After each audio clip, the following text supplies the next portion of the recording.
Hola, hola, segunda parte. Y como se dicen, las telenovelas son, bueno, la Biblia de la vida, un poquito, ¿no? Hoy estamos a 26 de marzo 2024, saludándolos desde aquí. Bueno, sí, a medio cafecito. Un cafecito de grano así negro con canelita, casi como le llaman el café de olla, más o menos, pero es café. No, no es de olla, es de cafetera. Bueno, pues sí, se disfruta, fíjense que es temprano y por eso también, dependiendo la hora y cuando sale el sol, pues sí se antoja algo más fresco, una bebida refrescante. Y bueno, pues bienvenidos pues a mi canal otra vez, una vez más, para que pues no les quede mal con esto que ayer empecé y con este, digamos, mero panorama de cómo nos han educado nuestras mentes, el entretenimiento y esa hibridez un poquito entre lo que es el estoicismo y la realidad, el estoicismo tóxico y el que no es tóxico, que es el que debe de practicarse. Hay muchas personas éramos estoicas sin saberlo, pero luego ya al analizar o conocer un poco más a fondo las características, es que nos damos cuenta que estábamos equivocados en nuestra interpretación como la hacíamos, ¿no? Que no es necesariamente el sufrir para merecer. Bueno, ese es un breve resumen. Y ahora, para empezar, como una especie de introducción novedosa, bueno, pues le pido disculpas a este señor Ferrusquillas y le doy una pequeña, digamos, como si, modificación a su letra de canción que me parece muy ideal. ¡Hey familia! Canción dedicada y hecha para algunos representantes de la educación media superior, catedráticos de la universidad. Ahí les va, ¿eh? Saben mejor que nadie que me fallaron, aunque nadie los amara igual que yo. Llena estoy de razones para criticarlos y sin embargo no lo hago, solo comento. Y espero que sean felices y allá en la UNAM donde existen los lobos esteparios encuentren su chiste y que una nube de su memoria les borre mi mala experiencia y cuando les pregunten si me olvidaron, díganles que me que les fallé y que fui lo peor. Échenme a mí la culpa de lo que pues les sucedió, de esa frustración. Cúrense las heridas con mi dolor. Ya. Bueno, se las modifiqué un poquito, ¿no? Porque la canción no, obviamente no dice así. La canción normal diría: échame a mí la culpa de lo que pase.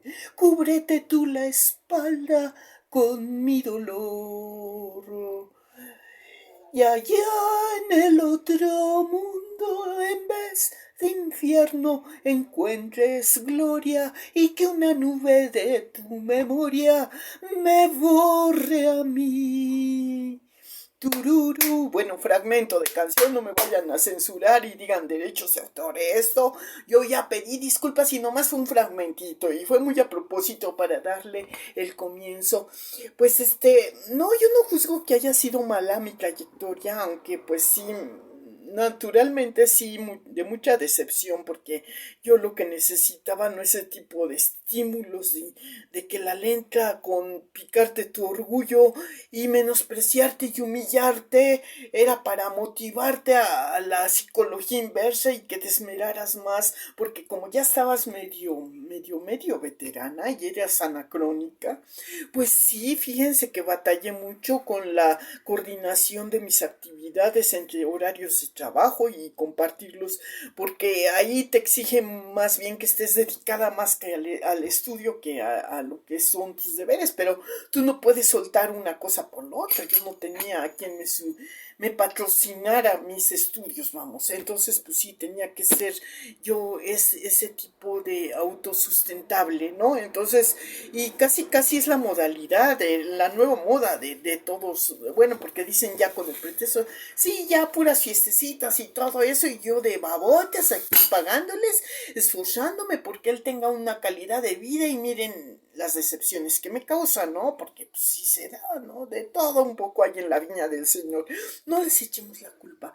Pero bueno, la educación en el entretenimiento, como les decía, en estos argumentos de las películas, no, bueno, tanto de películas que fueron luego adaptadas a telenovelas, como fue, por ejemplo, esta versión de Teresa, que quinceañera, que esta otra de que, bueno, sí, hay entre otras, ¿no? Debe de haber, porque ahorita se me fue. Pero el punto es ¿no? Que retrataban un aspecto social a través de lo que se daba, ¿no? Y luego los escritores sí le echaban un poquito de imaginación para convertirles y hacer captar, hacer un ganchito que captara, que trajera la atención. Tenían que darle un tratamiento a esas anécdotas que no eran tan dramáticas, pero sí dramatizar para así captar y subir el rating del entretenimiento, ¿no? Entonces eso nos ilustra tan bien cómo es el aspecto o nos matiza los aspectos donde la funcionalidad sensitiva y motora de las hormonas juegan un papel, como la oxitocina y la dopamina, como decíamos, ¿no? Entonces, sí van paralelamente a lo que es el estoicismo científico y el estoicismo sentimental, ¿no? Es el tóxico, porque la parte sentimental no piensa ni razona en cuestiones de aspecto no tan abstracto, ¿no? O sea, que son más realistas. Entonces, lo abstracto es ese sentir, ese, digamos, imaginar, que va de acuerdo a una imaginación entre lo que imaginamos y lo que queremos, ¿no? Entonces, es lo que a mí me sacudió en este aspecto, este libro de condicionamiento operante, que también se aprende en el bachillerato, en la educación media superior, ¿no? Que dicen que tú tienes tres aspectos de que tienes que, en la religión te lo maneja, ¿no? Que es el Padre, el Hijo y el Espíritu Santo. El Espíritu Santo sería aquella abstracción o aquella honestidad que va de acuerdo a lo que es la justa dimensión y la ética, la moral y todos los aspectos que tu conciencia siempre está, que tú tienes que tener en cuenta eso, ¿no? Que no te salgas de eso, que no hagas a otros lo que no quieras que te hagan a ti y bla, bla, bla, ¿no? Es el dogma. Ese es el Espíritu Santo. El Hijo es la parte inconsciente que apenas está aprendiendo y que tiene mucho entusiasmo y que todo lo que él se imagina lo quiere llevar a cabo, que quiere ser coherente con lo que siente y se equivoque o no, él tiene ganas de hacerlo y lo va a hacer y se va a salir con la suya y va a hacer berrinche hasta lograrlo si a él le apetece hacerlo y pues no. Es su entusiasmo, su optimismo desbordante, su energía digamos, mal concientizada, que todavía necesita, es una piedrita en bruto, que hay que concientizarlo dentro de esa energía, cómo capitalizarla, cómo administrarla y cómo darse ese equilibrio entre lo que es una energía bien y bien intencionada o malintencionada de manera inconsciente, porque pues él es líder, quiere ser primero en todo y atropella y él es él, fíjate en mí, hazlo, yo hago esto, mírame, apláudeme, no sé qué, ¿no? Y bla, bla, bla. Ese es el niño que todos tenemos dentro, ¿no? Es pues sí, es el ego, el narcisismo, el hedonismo, ¿no? Máximo de placer, por el mínimo de dolor te va a doler y te va a gustar, ¿no? Así lo lleva, ¿no? Y el otro chavo, bueno, ya les expliqué la parte del Espíritu Santo, ya les expliqué al niño. El adulto ya es una persona que ha vivido, que se ha caído, que ha tenido algunas experiencias no tan buenas, que ha fracasado y se ha levantado, que de las caídas que ha tenido y que por lo mismo de sus experiencias, sabe cómo y se conoce mejor sus límites y sus capacidades y entonces más pues más mesurado, se tarda un poquito más, analiza más, es más digamos, él te dice, convénceme, ¿por qué quieres hacer esto? Explícame qué es lo que te motiva y yo te doy mi punto de vista en base a lo que yo veo en ti, ¿no? O sea, te dice, no, fíjate que yo no creo que tú puedas esto por esto y por esto y te da las razones y es como casi perfecto, ¿no? Te dice, bueno, pero yo te recomendaría que si lo vas a hacer, te puedo dar el beneficio de la duda, pero tienes que entonces demostrarme que eres capaz de ser disciplinado, de tener paciencia, de saber escuchar a las personas, de sopesar, de poner en una lista los pros y otra lista los contra y ver si es más ventajas o desventajas y equilibrar tu vida y administrarte mejor y generar lo que necesites para determinado proyecto y bla bla bla. No es el método científico, es como quien dice, lo que se supone debería de ser lo más, pues es el padre guía, pero ya con cierta experiencia en educación, en algunos aspectos y que no se la sabe de todas, pero que tiene por lo menos el protocolo de investigar, ¿no? De llevar a cabo y de pedir opiniones a personas que tengan experiencia y así emprender con una razón más justificable y que tenga más probabilidad de éxito de llegar a esa meta que se propone. Entonces, eso es lo que tenemos que aprender de estas historias en los personajes que nos diseñan los escritores a través de anécdotas y de observaciones que ellos hacen. Y bueno, pues con esto me voy a la otra novela que es Mirada de Mujer, Mirada de Mujer. Bueno, ¿qué te enseña esa? Bueno, es que las mujeres, yo hablo de las mujeres porque, bueno, sí he estado más, obviamente, en sus zapatos porque pues soy mujer, ¿no? Obviamente, aunque me hayan querido etiquetar como una persona gay o algo por el estilo parecido, no, yo no puedo negar la cruz de mi parroquia, tengo todos los rasgos fisiológicos y estéticos y así con ellos nací.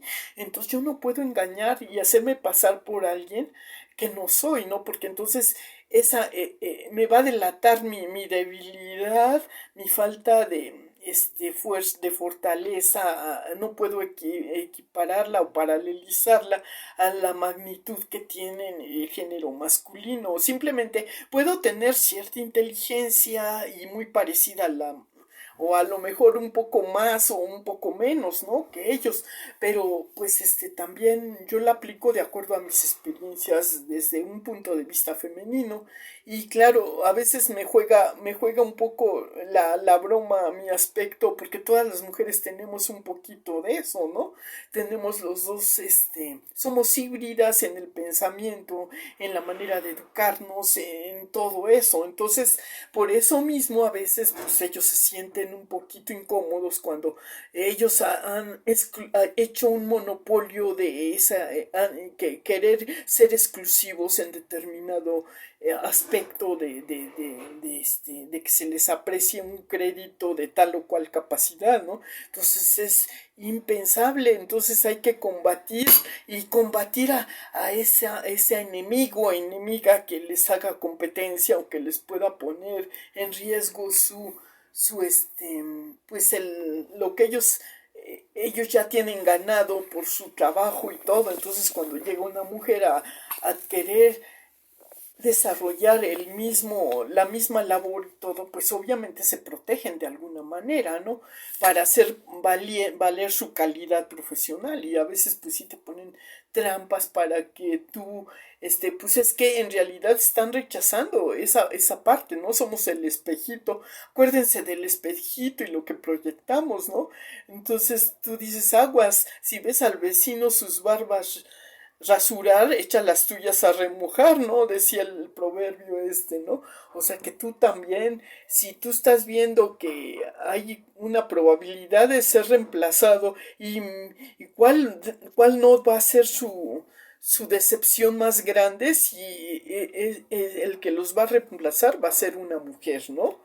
Entonces dicen, no, pero ¿cómo se les ocurre poner a una mujer en este puesto? Si este puesto requiere de tener las características masculinas, porque aquí todos, el que manda es, el que dice la última palabra es el género, el patriarcado, ¿no? Entonces, bueno, yo estoy suponiendo, no estoy diciendo que eso sea una verdad, nomás estoy dando preliminares así para, dar una especie de interpretación a los argumentos que nos han planteado en el entretenimiento a través de las telenovelas, argumentos que te dan una educación subliminal, ¿no?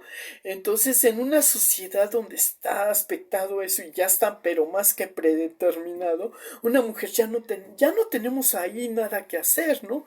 Entonces, obviamente, como se ha, pues, desarrollado o se ha transformado la comunicación en la actualidad con los avances tecnológicos, ya estamos muy envitrinados todos las conductas y todo, y pues es mucho más fácil darnos cuenta de esas diferencias que ha habido en los sistemas, en la manera de administración, de coordinación y el desempeño femenino y masculino y todo eso que implica, cuáles son los errores. Y yo les aseguro que si nos ponemos a hacer una estadística, tanto en la mujer como en el hombre se dan los mismos riesgos, porque, pero se dan de otra manera, a lo mejor un poco modificados y otro poco más exacerbados cuando pues sí, porque las mujeres a veces podemos o tenemos un biorritmo más inestable con los, con los procesos hormonales, con esto de lo que es el periodo menstrual, por decirlo, que se altera ante lo que es el sistema nervioso central que tiene que manejar y dominar cuando la mente tiene que dominar todos los aspectos y ignorar esa parte que es muy femenina, que es el sentimentalismo, esa resiliencia, ese humanismo, porque bueno, pues esa digamos, esa distracción que tiene ella por atender esos procesos que también a veces la distraen mucho de sus concentraciones y entonces que le retrasan un poco la asimilación de los conceptos y entonces está muy saturada de informaciones, entonces necesita delegar en las personas que le pongan a su alrededor, porque a veces ella no tiene ese privilegio o prioridad de seleccionarlas, se las ponen. En cambio, pues una persona que está más, digamos, que tiene menos esa inestabilidad del biorritmo, pues hay que reconocer que sí tiene más capacidades de poderse concentrar y de poder ver las cosas desde un plano más práctico, más objetivo, más científico, pues esa es la parte masculina. Y quieranlo o no, sí se me van a echar. Yo sé que sí hay salvas y honrosas excepciones femeninas que sí pueden llegar a ser porque han tenido pues los privilegios de tener satisfechas o cubiertas y controlar esos aspectos de otra manera, ¿no? O sea, pero desafortunadamente las mujeres tenemos que reconocer una cosa por sobre todas las cosas, no es que seamos inferiores, sino que simplemente somos con determinadas características estamos hechas para la maternidad y para satisfacer y para llenar ese hueco que hace falta en la sociedad, ¿no? Que es el tratar de ser como diciendo, pues en cierta manera las que unen, ¿no? El eslabón que une y que pone como quien dice los límites ante lo que es la falta de visión de algunos aspectos, ¿no? Que es la neutralidad la que da su opinión, la que en alguna manera coordina, enlaza pero no desune, no provoca, supuestamente eso sería la misión para la cual nos hicieron a Eva, pero se ha modificado, la mujer ha evolucionado en muchos aspectos, ¿no? Pero no es justificante para que olvide sus capacidades muy naturales, muy de ella. Entonces, cuando hace caso omiso por estar a la altura de las demandas que es el ejercer una capacidad de controlar determinado sector, no es lo mismo que controles una familia, que controles un universo casi lleno de complejidades y de controversias y de polémicas y todo eso, ¿no? Eso, la política yo creo que a las mujeres no se nos da mucho. Yo pienso que no, ¿eh? Somos diplomáticas y sí, pero no así que digamos, no, yo paso yo no soy capaz, yo no me siento capaz de llenar esas demandas, ¿no? De cumplir, ¿no?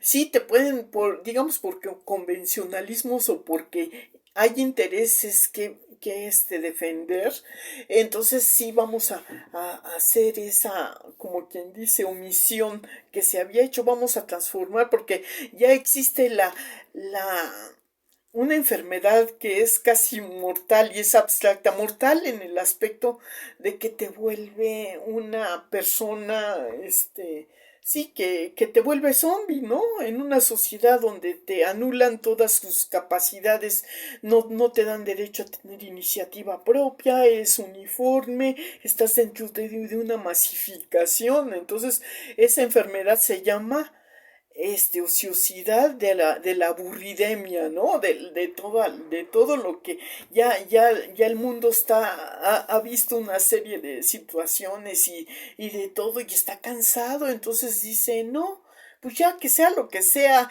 ya pues bueno, ya denle chance a la mujer, ok, ¿no? Tanto nos ha sido de toda la vida que es mucho mejor, ahora vamos a ver que lo demuestre, vamos, pónganla de política, a ver que lo haga, y ya se atrevieron en otras partes, ¿no? Entonces, ya para tener una justificación y después de ver que no daba mucho, bueno, ya le quitaron la tentación, ahora otra vez viene el patriarcado, ¿no? Y ya, se acabó ahí la controversia, ya le pusieron ahí sus tablas y todo eso, ¿no? Y pues a lo mejor en estos países todavía no ha pasado, porque siempre se ha defendido muy bien esa paternidad, ¿no? Entonces ahora pues dices, híjole, ¿qué está pasando ahora? No sé si sea o no es cierto, pero pues, ay, que hablen, no pasa nada, ¿no? Ya sabemos que finalmente lo que tiene que triunfar es la voz de la razón, los que hagan mejores las cosas, y es razonable que puedan delegar en nosotras ciertas responsabilidades de habilidades como pues, relaciones públicas o cosas así tienen menos importancia mientras ellos se llevan, bueno, porque decían, no, o sea, vamos a nosotros no, a la mujer ni todo el oro ni toda la confianza, ¿no? Ella que tenga sí, le damos una como probadita ahí, pero nunca hemos nosotros tenido digamos, ese acceso a reconocimiento igual al hombre en cuestiones de salario, ¿no? En cuestiones así, yo diría, ¿no? Sí tenemos determinadas, pero a veces también se hace como una medida de protección también para la figura femenina, para protegerlo de ella misma, que no se da cuenta que pues está atentando también contra su salud, ¿no? Al querer rebasar esos límites y esas capacidades. Entonces por eso se me hace una estupidez. Y esta teoría que les decía, que nos daba señor Ricardo, ay, no me acuerdo bien el apellido, porque lo dije mal, a lo mejor no era ese. Pero la cosa es que él decía de esta etiqueta que le ponían a ese tipo de perfiles, ¿no? Humanísticos, que se daban dentro de la mala educación que se había hecho de algunos ejemplares masculinos, donde todo lo que obtenían siempre en su vida era a base de ser arrastrados y complacientes y así generar todo y pian pianito ellos iban haciendo su tesoro, ¿no? Y luego lo administraban como se les diera la gana ya en su vejez o en todo eso, pero ellos era su manera de pelear, ¿no? Porque imitaban lo que ellos creían de la mujer que era sumisa y abnegada y estaban ellos queriendo usurpar un poquito o valerse de esa enseñanza, sacarle alguna utilidad, ¿no? De que dijeran, ya me sometí, pues ahora yo ya fui un alumno y ya hasta rebasé lo que veía, ¿no? Porque las mujeres nunca fuimos así, ¿no? No fuimos tan así, pero entonces ellos para justificar y no pues afectar la masculinidad, que dicen me disfrazo de hombre, soy transexual y que no sé qué y que bla bla bla. Esa es una hipótesis mía, ¿no? Pero bueno, ustedes ya saquen sus deducciones, porque esa es la metáfora que te daba a entender con esto de que primero era gusano y se volvía mariposa, ¿no? O sea, era una cosa así. En las novelas, pues no hemos visto muchos casos de eso, como lo fuera esta excepción de Gutierritos, ¿no? Que decía, a mí me vale que digan esto, que digan lo otro. Yo a quien le tengo con la persona que tengo que quedar bien es con la esposa. Y yo le tengo que demostrar a ella, cuésteme lo que me cueste, si me cuesta mi orgullo, mi dignidad, no importa. Es mi manera de demostrar que yo amo y yo la complazco y me vale que digan que soy mandilón, ¿no? Pero pues a qué precio, ¿no? También, ¿no? Entonces salía ahí un Mauricio Garcés haciendo el papel del amigo que se hace pasar por ese personaje ficticio que ennoblece y que pone en una especie de lugar muy privilegiado en su escritura a este señor, ¿no? El honorable señor Gutiérrez y todo eso. Una novela que dejó muy interesante, ¿no? Digo, desde ese punto de vista de la redacción. Pero bueno, vamos a volver con el aspecto de la mujer que yo les decía. Mirada de mujer, por ejemplo, representa a la mujer que ya ha llegado a la etapa donde pues ya dio de sí todo lo que pues en su aspecto de capacidad de resiliencia como mujer pudiera haber dado y que truncó sus estudios y que ya no llegó a ser más que el ama de casa, la mujer abnegada, la que hizo que en su familia hubiera una atmósfera de tranquilidad, de cordialidad, manejó las relaciones públicas de la familia y también hizo de muy buen papel en la formación de sus dos hijos mayores, lo que no con su hija menor que todavía necesita de ciertas atenciones porque le resultó una mi reinita caprichuda por por el como consentimiento del padre que nunca estaba en casa pero siempre la estaba consintiendo, le daba regalitos y pues la autoridad de mamá pues casi no existió, ¿no? Entonces es una muchacha muy berrinchuda pero que fue formada por la conservaduría de la abuela mamá Lena, que ella pues cubrió, le quitó esa concesión a la madre que pues se dedicó más a la relación pública. Entonces ese es el papel de mirada de mujer, ¿no? Y el escándalo de todos cuando resulta que se convierte no en una sugar daddy, pero sí en un amor a destiempo por una persona que tiene más, pues pues que está en otra etapa, ¿no? Muy, digamos, no tan veterana como ella, entonces no es mucha la diferencia, pero sí es una, como diciendo, es que mamá Elena se quedó en la etapa de la conservaduría, que era la idea de que la mujer tenía que casarse, se hacía la desentendida mientras la condición económica fuera adecuada para aumentar la capacidad económica de la familia, ¿no? Pero era pues pues no, cuando casaban a las jovencitas con personas mucho mayores que ellas. Entonces, no sé si en la novela parece ser que Marinés no es tan mayor como don Ignacio. Parece que don Ignacio era más grande cuando se casó con con la clase de, ay, ¿cómo se llama? María Inés, ¿no? Con María Inés. Entonces María Inés es una versión prácticamente de esos tiempos de posguerra, de papás de posguerra, si se fijan. Entonces ella pues por convencionalismos sociales, porque se llevaba muy bien, casi eran contemporáneos a lo mejor mamá Elena con el Ignacio, porque pues se ve una relación de 60-30 con la nueva pareja de don Ignacio, ¿no? Como quien dice, la casita chica que tiene ahí con ella, y pues que pudiera haber sido una colega, sí, pero porque la conoció en el medio de lo que es la facultad o ¿cómo le diríamos? Las labores profesionales de lo que es las leyes, ¿no? También de los derechos, también una licenciada, ¿no? Entonces, pues es que es una atracción, ¿no? Más o menos, si había 40 y 20, ¿por qué no 30 y 60, ¿no? Una cosa así. Pues sí, le podía dobletear. A lo mejor a María Inés no le llevaba tanta edad, ¿no? A lo mejor sí le llevaba, era una cosa así como que María Inés anduviera cerca de los 50 y él ya tenía como 70, ¿no? Una cosa así. Entonces es una cuestión muy curiosa de anacronismo, y pues dicen que el amor no tiene edad, pues obviamente, ¿no? En algunos aspectos sí, para algunas cosas no.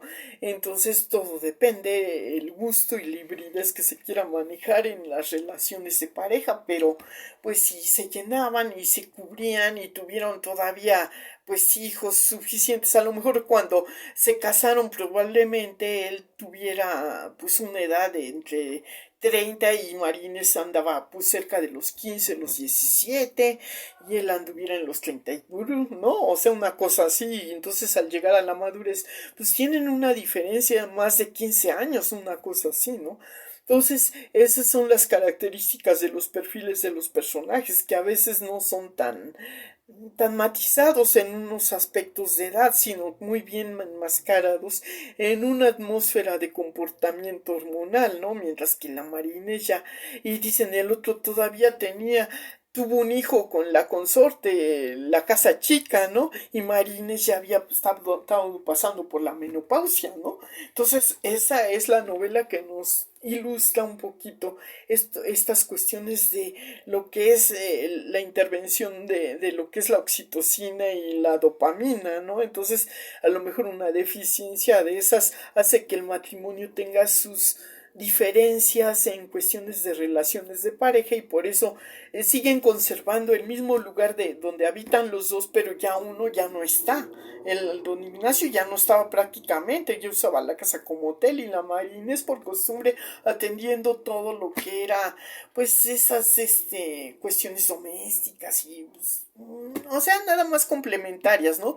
Prácticamente se había convertido en la ama de llaves de la casa, no la señora de la casa. Entonces había una confusión de roles en ese aspecto, y bueno, es lo que se maneja mucho por eso.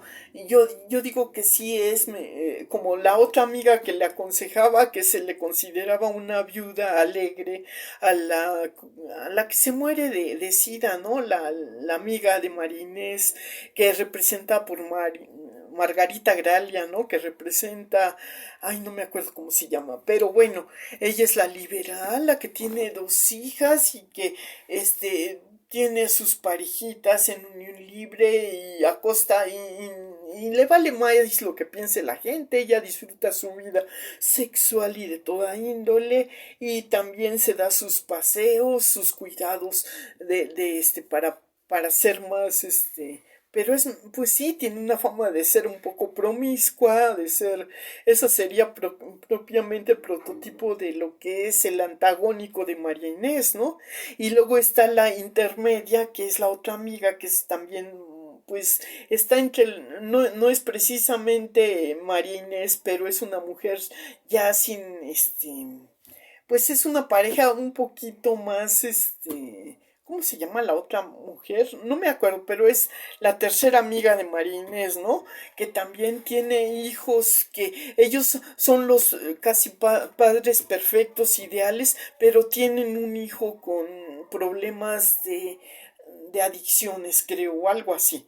Y por eso mantienen aparte su vida de pareja y saben manejar muy bien sus relaciones familiares y no dan escándalos ni mucho menos, pero pues la procesión va por dentro, ¿no? Entonces es otro tipo de mostrarnos una realidad, un México muy realista, aunque sea de ficción, pero esta novela está muy bien documentada, ¿no? Entonces, y muy actual, muy contemporánea, aunque ya hayan pasado pues bastantito tiempo, porque pues sí, se hizo por ahí de los, cerca de los, por ahí de los últimos años de la década de los 90, ¿no? Una cosa así.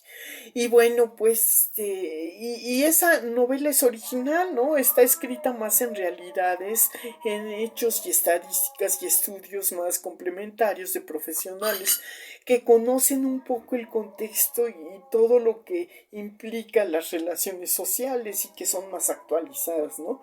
Entonces, y bueno, de lo que es el sector de jóvenes que nos representan ya, por ejemplo, a un hijo de Marinés Mayor que también se involucra con la mejor amiga de la mamá y se da un sustazo de que también él pudo haber sido contagiado con el SIDA y todas esas problemáticas que son muy actuales y muy dignas de reflexión para mejorar las relaciones, ¿no? Entonces, en todos los aspectos, tanto de salud, de protección, de tomar las debidas precauciones en las relaciones sexuales, de todo eso, me pareció una novela, pues digamos, por algo fue en su momento muy vista y de bastante rating para las personas que habían tenido una lagunita sobre esos aspectos y que no estaban muy bien concientizadas de lo que estaba pasando en ese entonces y que ya se había actualizado mucho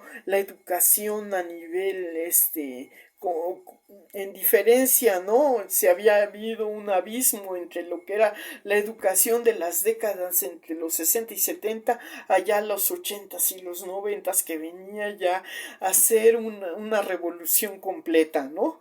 Entonces de estas novelas vale la pena y pues sí me pareció un poquito mejor e incluso más actualizada que la del privilegio de amar, que es un proyecto de novela, sí, también trata la problemática, pero a nivel social, de cómo es la relación entre padres e hijos ya de en edad casadera, como lo fuera, pues las hijas de Luciana y de Andrés, ¿no? En esta, ¿qué? El privilegio de amar, ¿no?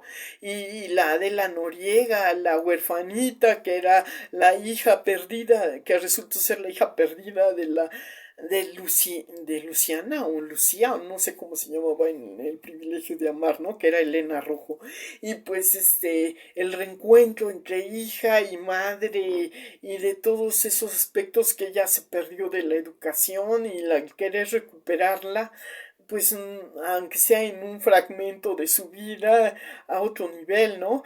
Y la intervención de una madre clásica y nociva y tóxica en el papel que jugaba Marga López, ¿no? Con la fanática religiosa que tuvo un hijo que lo hizo sacerdote y que quería pagar las culpas del hijo por haber tenido relaciones sexuales y haber hecho una madre soltera, ¿no? Que corrió, que resultaba ser una empleada de su casa y que quiso impedir el nacimiento de su nieto, dándole de patadas al vientre de de la que había sido la amante o del hijo, ¿no?